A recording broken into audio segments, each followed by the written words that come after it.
Hello students, आज हम लोग एक नए टॉपिक से स्टार्ट करेंगे और वो है पार्शियल डिफरेंशिएशन। एक नया चैप्टर ही है पूरा पार्शियल डिफरेंशिएशन। तो इससे पहला क्वेश्चन है, इसको हमने क्वेश्चन वाइज दिया है इसमें कि पार्शियल डिफरेंशिएशन क्या होता है।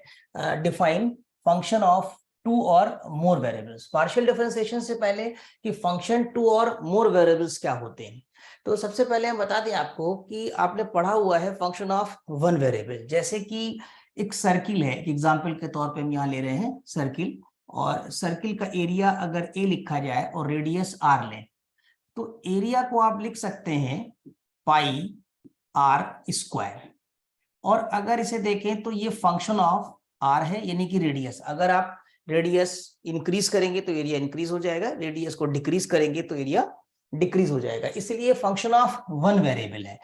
इस वेरिएबल को इंडिपेंडेंट कहते हैं, रेडियस आर जो कि इनपुट है और एरिया जो कि आउटपुट है ये डिपेंडेंट है। इसी तरीके से अगर हम एक सिलेंडर ले लें, जो कि यहाँ पर बना हुआ फिगर आप देखिए, जिसका वॉल्यूम होता है पाई आर स्क्वायर एच, तो ये वॉल्यूम दो क्वांटिटी पर डिपेंड कर रहा है, एक तो रेडियस पर और एक हाइट पर। इसलिए यहाँ पर ये कहा जाएगा कि volume is the function of R and H, यानी फंक्शन ऑफ टू वेरिएबल। इसी तरह टू वेरिएबल हो सकते हैं, थ्री वेरिएबल भी हो सकते हैं, अप टू एन वेरिएबल तक लिए जा सकते हैं। तो we often come across quantities which depends on two और मोर वेरिएबल्स, यानी जो क्वांटिटीज हैं, क्वांटिटी यानी यहाँ जैसे कि वॉल्यूम है, यहाँ पर आपका एरिया है, तो ये दो या दो से ज्यादा वेरिएबल पर डिपेंड करती हैं। The volume of a right circular cylinder of radius R and height H given by v is equal to pi R square H depends upon its radius r and height h. Hence we can say the volume v is the function of two variables, that is its radius and height. radius पे depend कर रहा है और height पे depend कर रहा है। इसी तरीके से आपने पढ़ा था किसी ट्रायंगल का, similarly the area of a triangle ABC is given by area half ABC। आपको याद होगा, अगर ट्रायंगल का एरिया लेते हैं जिसमें अगर ये एंगल A ले लिया जाए, ये B लिया जाए, ये C लिया जाए, तो सामने वाली साइड को हम A से डिनोट करते हैं, इसको B से डिनोट करते हैं, और ये आपका C से डिनोट किया जाता है। तो यहाँ पर जो एरिया है वो half A B C sine C, यानी ये A पर भी डिपेंड कर रहा है, B पर भी डिपेंड कर रहा है और एंगल C पर भी डिपेंड कर रहा है। तो ये थ्री वेरिएबल का फंक्शन हो जाएगा and depends on three variables A B C।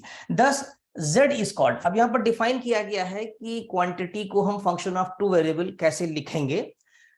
Thus z is called a function of two variable x and y if z has one definite value for every pair of value of x and y। जैसे कि यहाँ पर अगर देखें r और h की अगर एक वैल्यू पुट कर दे, सपोज करिए r1 है, h की वैल्यू 2 है, तो यहाँ r1 रखेंगे, h की वैल्यू आप 2 रखेंगे, तो कितना हो जाएगा 2 पाई हो जाएगा, तो v की एक डिफिनिट वैल्यू आएगी।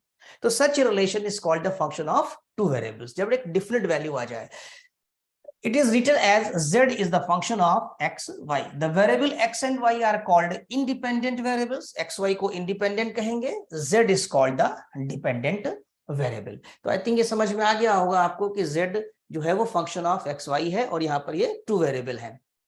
और यहाँ देख सकते हैं ये when there are more than two independent variables, it is convenient to denote them by x1, x2, x3 ... xn।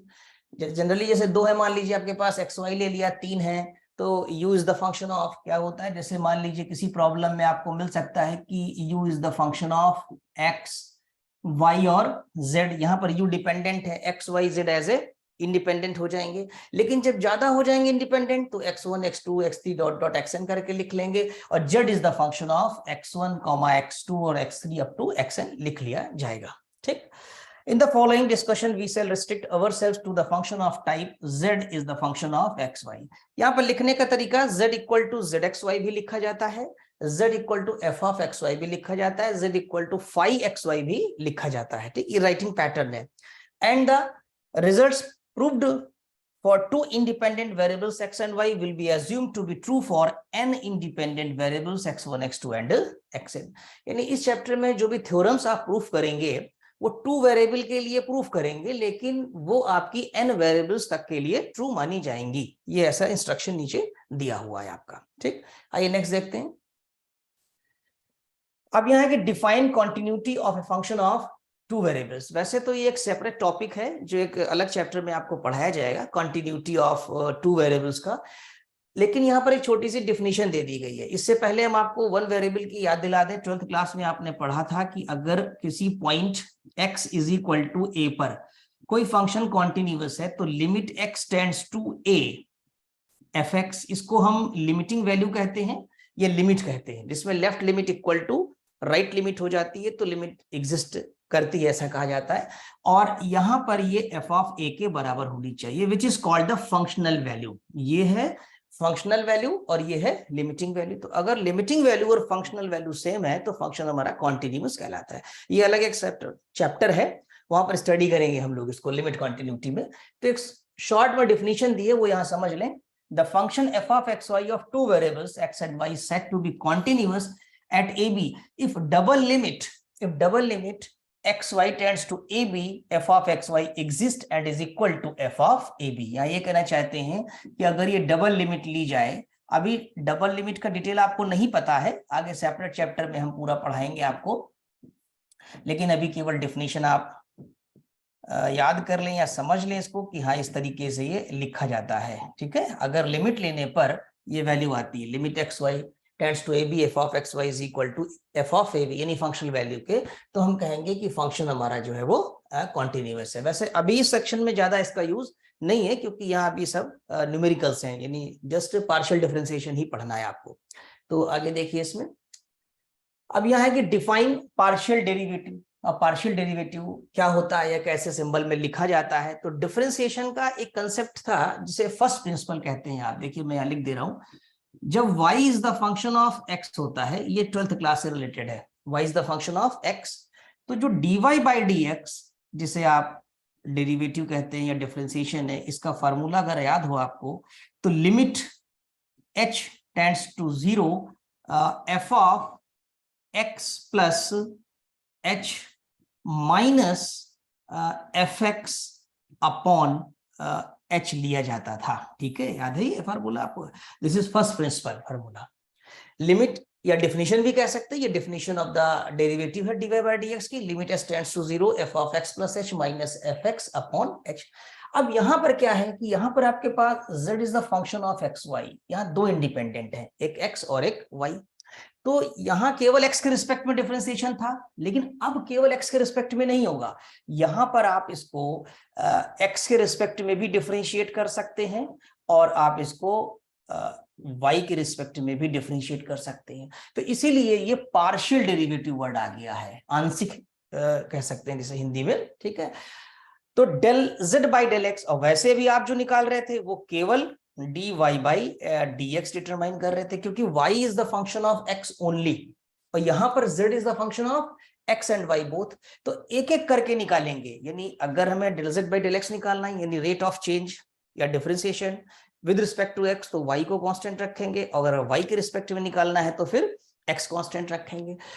तो देखिए इसमें क्या लिखा है, be the function of two independent variable x and y if we keep y constant and x varies, x में change करें। देखिए यहां तो केवल x में ही चेंज करना था क्योंकि एक ही इंडिपेंडेंट है, लेकिन अब हमारे पास दो इंडिपेंडेंट है। जैसे दो इंडिपेंडेंट को अगर हम ग्राफिकली समझें, यहां पर मान लीजिए कि आपका ये कोऑर्डिनेट है किसी पॉइंट एक्स वाई। ठीक, अगर आप एक्स एक्सिस के अलोंग मूवमेंट करते हैं तो केवल एक्स चेंज होगा, वाई चेंज नहीं होगा।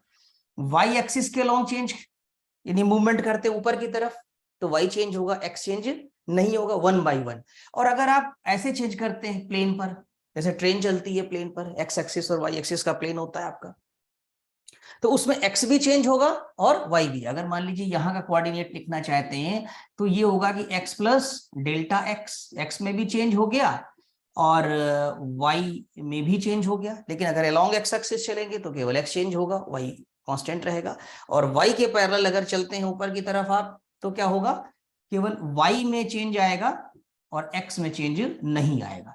तो यही चीज पार्शियल डिफरेंशिएशन में है कि हम जैसे मान लीजिए कि x में चेंज चाहते हैं या x के रिस्पेक्ट में चेंज लेना चाहते हैं, डिफरेंशिएट करना चाहते हैं, तो y को कांस्टेंट रखेंगे।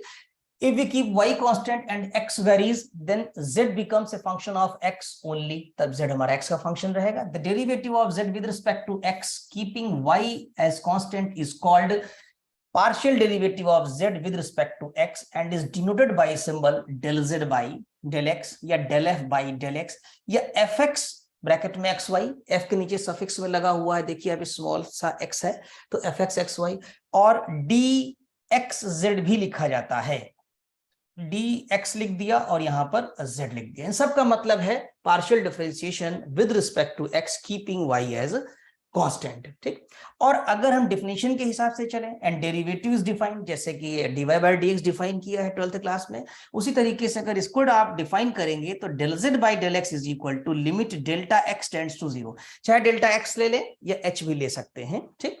तो limit delta x tends to 0 f of x plus delta x comma y minus f of xy upon delta x। देखिए यहां पर चेंज इन x है, ये ओरिजिनल फंक्शन है fx आपका।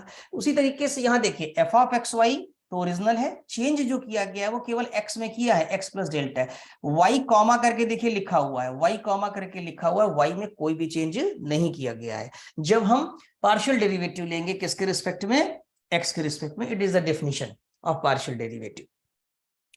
अब अगर y में कर रहे होंगे यही चीज हम, तो देखिए नीचे लिखा है, अभी हम पढ़ देते हैं इसको। The process of finding the partial derivative coefficient of z with respect to x is that of the ordinary differentiation but with the difference only that we treat y as a constant. ये ordinary differentiation की तरह ही होता है, लेकिन difference क्या है, इसमें y को हम एज ए कांस्टेंट रखते हैं, ठीक। Similarly the partial derivative of z with respect to y keeping x as constant is denoted by del z by del y, del f by del y या fy भी लिखते हैं, ये जो fy लिखा है f लिख करके सफिक्स में y कर देते हैं, dy z कर देते हैं, और एक सिंबल और बता दें आपको, हम z के नीचे सफिक्स में y कर देंगे, ये भी वैलिड है आपका, z और सफिक्स में y कर दिया आपने, ठीक, etcetera. And derivative is defined as, जो डेरिवेटिव आपका डिफाइन है वो ये देखिए यहां पर है कि del z by del y is equal to limit delta y tends to 0 f of x comma y plus delta y minus f of xy upon delta y। इस बार आप नोटिस करिए यहां पर x में कोई चेंज नहीं लिया गया है, क्योंकि कीपिंग क्या लिखा है, keeping x as a constant, यहां पर x कांस्टेंट रहेगा और हमारा y में वेरिएशन लिया जाएगा, इसीलिए y plus delta y minus f of x y, ये ओरिजिनल फंक्शन, यानी जो ओरिजिनल कंडीशन में z is the function of x y, जो इंक्रीमेंट है इस बार y में लिया जाएगा, ठीक। तो ये आपका डेफिनेशन हो गया derivative with respect to y। अच्छा, एक बात और ध्यान देनी है कि ये पार्शियल डिफरेंशिएशन या पार्शियल डेरिवेटिव एग्जिस्ट तभी करेगा जब राइट साइड की आपकी लिमिट एग्जिस्ट करेंगी, ठीक।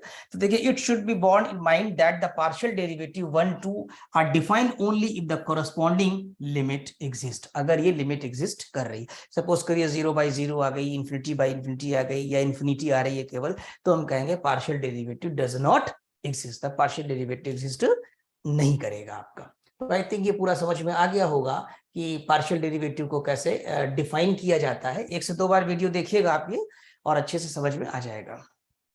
तो नेक्स्ट देखिए आपके इनके नोटेशंस को आगे बढ़ाते हुए, जैसे कि फर्स्ट ऑर्डर का पार्शियल डेरिवेटिव देखा, अब सेकंड या थर्ड ऑर्डर के पार्शियल डेरिवेटिव का क्या नोटेशन होता है वो भी देख लेते हैं। Partial derivatives of higher order. Let z is the function of xy, then del z by del x, del z by del y being the function of x and y can further be differentiated partially. यानी इन्हें हम फिर आगे से partially differentiate कर सकते हैं, ठीक, with respect to x and y. We thus obtain 4 partial derivatives of z of second order, यानी कि अभी हम सेकंड ऑर्डर के 4 पार्शियल डेरिवेटिव बना सकते हैं इसमें। जैसे ये del z by del x है, इसको x में भी कर सकते हैं, इसको y में भी कर सकते हैं, 2 यहां से जनरेट हो जाएंगे। del z by del y है, इसको x में भी कर सकते हैं और y में भी डिफरेंशिएट कर सकते हैं, तो 2 यहां से जनरेट हो जाएंगे, 4 हो गए आपके। These derivatives are written as, अब देखिए del by del x, del z by del, this is written as del 2z upon del x2, ठीक, या del 2f upon del x2 और fxx भी लिखते हैं हम लोग। इसी तरीके से अगर del 2z upon del y del x है, तो यहां देख रहे होंगे पहले किसके रिस्पेक्ट में डिफरेंशिएशन होगा, x में होगा, यहां ध्यान रखिएगा, पहले x में होगा फिर y में होगा, तो del z by del x is differentiated with respect to y। इस बात को नोटिस करेंगे और याद कर लेंगे। या इसका notation del 2f upon del y del x या f y x भी लिखा जाता है, ठीक। इसी तरीके से अगर del two Z upon del x del Y है तो इसका मतलब है कि del Z by del Y को डिफरेंशिएट किया गया है with respect to X, right, that is del two Z upon del x del Y, और del two upon del x del Y और एफ एक्स वाई। तो इन side से चलेंगे, राइट। ये देखिए यहां पर एक del two Z upon del y two, तो यानी del Z by del Y को फिर से डिफरेंशिएट कर दीजिए, किसके रिस्पेक्ट में, वाई के रिस्पेक्ट में, और del two f upon del y two और एफ वाई वाई भी लिखा जाएगा। तो ये सेकंड ऑर्डर के पार्शियल डेरिवेटिव्स इस तरह से राइटिंग की जाती है। ये आपको याद रखना है, जब प्रॉब्लम सॉल्व करेंगे तो धीरे धीरे प्रैक्टिस हो जाएगी इसमें आपकी। नेक्स्ट देखिए, अब देखिए del two upon del y का मतलब क्या है कि del del y imposed over del f by del x, इसी तरीके से del two upon del x del y, del del x imposed over del f by del y. तो del y के ऊपर डिफरेंशिएट करेंगे एक्स के respect का, ठीक। और जनरली ये दोनों जो है वो इक्वल होते हैं, del two Z upon del x del y is equal to del two Z upon del y del, in all ordinary cases. हाँ, कुछ केसेस एक्सेप्शनल आएंगे जिनमें ये इक्वल नहीं होते हैं, उसके लिए हम अलग से आपको बताएंगे। तो अभी आप लेकर के चलेंगे कि इक्वल है, या कुछ प्रॉब्लम्स में आपको शो करने के लिए भी कहा जाएगा कि इन दोनों की वैल्यूज को इक्वल शो करिए, ठीक।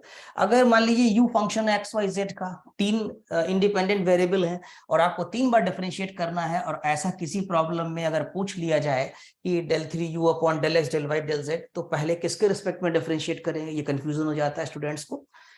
तो सबसे पहले z में करेंगे, फिर y में करेंगे, फिर x में करेंगे। तो देखिए del u by del z पहले फाइंड करना है, जो भी एक्सप्रेशन आएगा, जो भी वैल्यू आएगी, फिर उसको आपको y के रिस्पेक्ट में करना होगा दोनों तरफ, differentiating both side partially with respect to y, then getting this term differentiate both side partially with respect to x, del by del x impose कर देंगे और आपकी वैल्यू आ जाएगी, ठीक।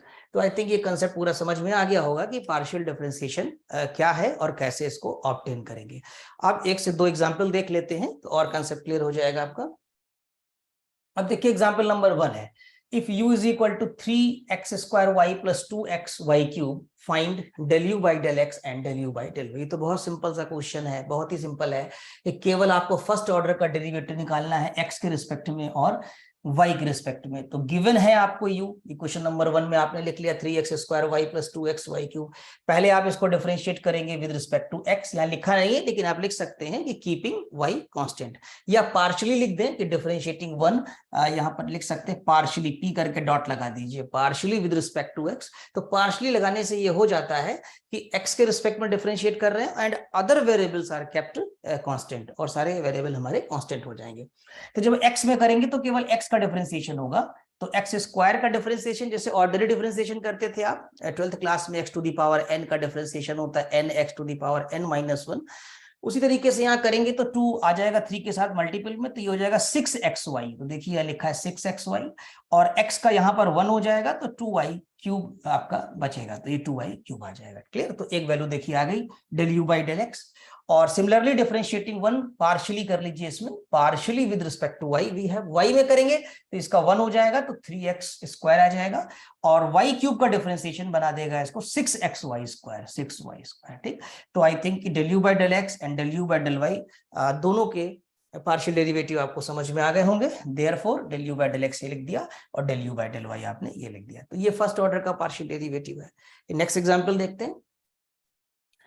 नेक्स्ट एग्जांपल है एग्जांपल 2, इसमें v दिया हुआ है आपको, u के बजाय v है 1 upon under root x square plus y square plus z square, और प्रूफ करना है del two v upon del x two plus del two v upon del y two plus del two v upon del z two is equal to 0, ये show करना। ये second order का partial derivative है।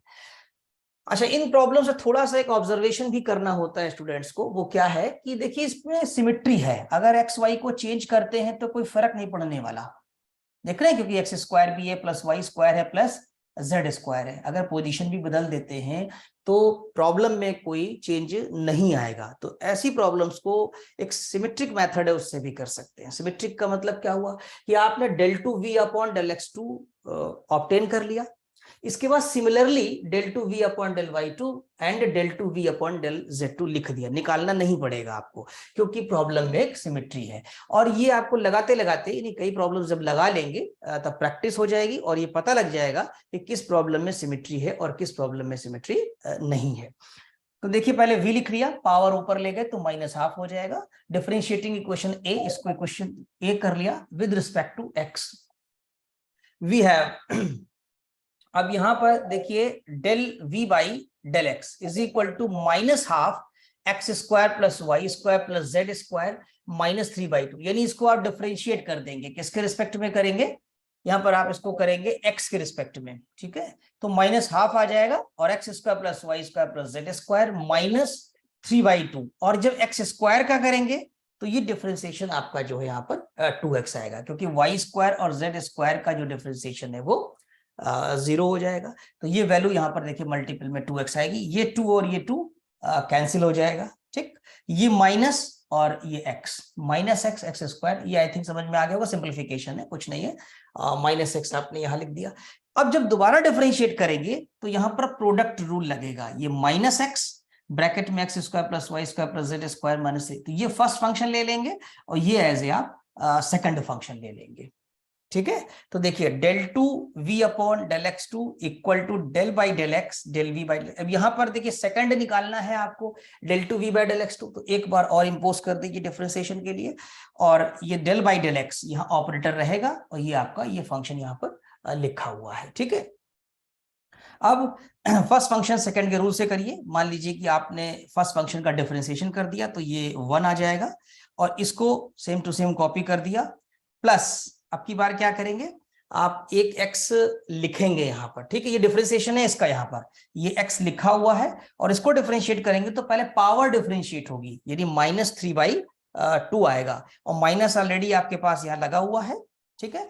तो वो -2 cancel हो जाएगा जब डिफरेंशिएट करेंगे आप यहाँ पर, ठीक। और x² plus y² plus z² की पावर -3/2 है, एक माइनस और हो जाएगा क्योंकि पावर में एक घट जाता है डिफरेंशिएशन करते समय, तो -5/2 हो जाएगा। और यहाँ पर आपके पास जो आएगा वो एक 2x आएगा, देखिए मैं लिख दे रहा हूँ, ये 2x आएगा, और यहाँ पर -3/2, तो ये 2 और ये 2 कैंसिल हो गया। एक्चुअली ये जो x² दिख रहा है वो ये वाला x हटा करके वो इसी में मर्ज कर दिया गया है, और ये माइनस मिला करके यहाँ प्लस हो जाएंगे, ठीक। तो जब डिफरेंशिएशन करेंगे आसान सा है, कोई मुश्किल नहीं है, तो यहाँ पर ये मैनेज हो जाएगा सारा कैलकुलेशन आपका, ठीक है। तो ये जो भी लिखा है यहाँ ये सही है, इसका डिफरेंशिएशन, और ये करके आप देख लीजिएगा, ठीक। तो इस तरीके से आपने क्या कैलकुलेट कर लिया, del2v अपॉन del(x2), बस प्रोडक्ट रूल लगा के फर्स्ट फंक्शन इसको ले लेंगे और सेकंड फंक्शन इसको ले लेंगे और 12th क्लास के तरीके से डिफरेंशिएट कर देंगे। अभी एक निकाला है हमने, del2v अपॉन del(y2) अभी नहीं निकाला है, तो देख लीजिए, ये शायद यहाँ निकाला होगा, हाँ, ये और सिंप्लीफाई कर लिया इसको, x² plus y² plus z² -5/2, ये कहाँ से आया देखिए इसमें, यहाँ कॉमन ले लीजिए, यहाँ पर एक आप कॉमन ले लीजिए, किसको कॉमन ले लीजिए, x² plus y² plus z² की पावर -5/2 कॉमन ले लीजिए, ठीक है, निगेटिव में।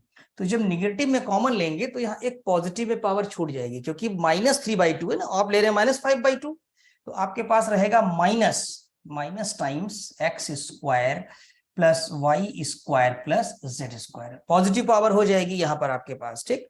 प्लस ये आपके पास यहाँ से जो छूटेगा वो है 3x², और ये टर्म तो आपका कॉमन आउट हो गया यहाँ पर, ठीक। इसको और मैनेज करेंगे तो ये आपके पास हो जाएगा प्लस का 2x² minus y² minus z², plus का रहेगा 2x², और ये कॉमन रहेगा। नेक्स्ट पेज पे देखिए लिखा हुआ है, ठीक है, ये देखिए y² प्लस z² पॉजिटिव है और -2x², और ये वाला कॉमन टर्म आ गया है, राइट। तो आई थिंक समझ में आ गया होगा। अब देखिए सिमिलरली जो यहाँ पर किया, ये जो वैल्यू है आपकी वो है del2v अपॉन del(x2) की, ठीक।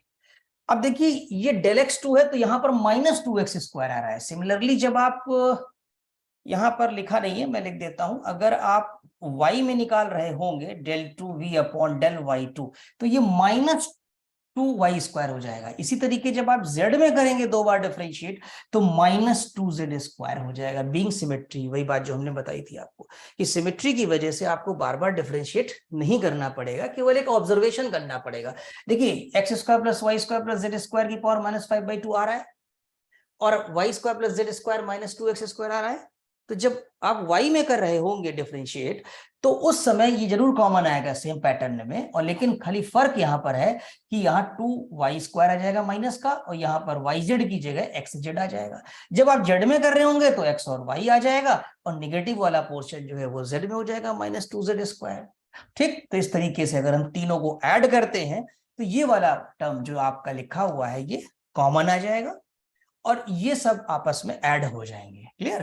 तो देखिए y² प्लस का और y² प्लस का और y निगेटिव का, ये इसको क्या करेगा, कैंसिल कर देगा। देखिए दो ये मिला करके, ठीक है। इसी तरह x के भी कैंसिल हो जाएंगे, ये जितने भी x के 2 पॉजिटिव 2 नेगेटिव, z का 2 नेगेटिव है 2 पॉजिटिव, तो अल्टीमेटली इस ब्रैकेट के अंदर कैलकुलेशन 0 हो जाएगा, और बाहर ये वैल्यू लिखी हुई है मल्टीप्लाई होकर के 0 आ जाएगी। तो ये आंसर जो आपका आएगा वो 0। शायद ये शो भी करना था आपको कि show that this value is 0। तो ये पूरा कैलकुलेशन या सिंप्लीफिकेशन समझ में आ गया होगा। वीडियो 1 से 2 बार देखिएगा और सेल्फ भी करिएगा इसको, चाहे तो एक बार बिना देखे करें, प्रॉब्लम को कर लेते हैं, सो फार सो गुड, नहीं तो चेक कर लीजिएगा, देख लीजिएगा किस तरह समझाया हुआ है।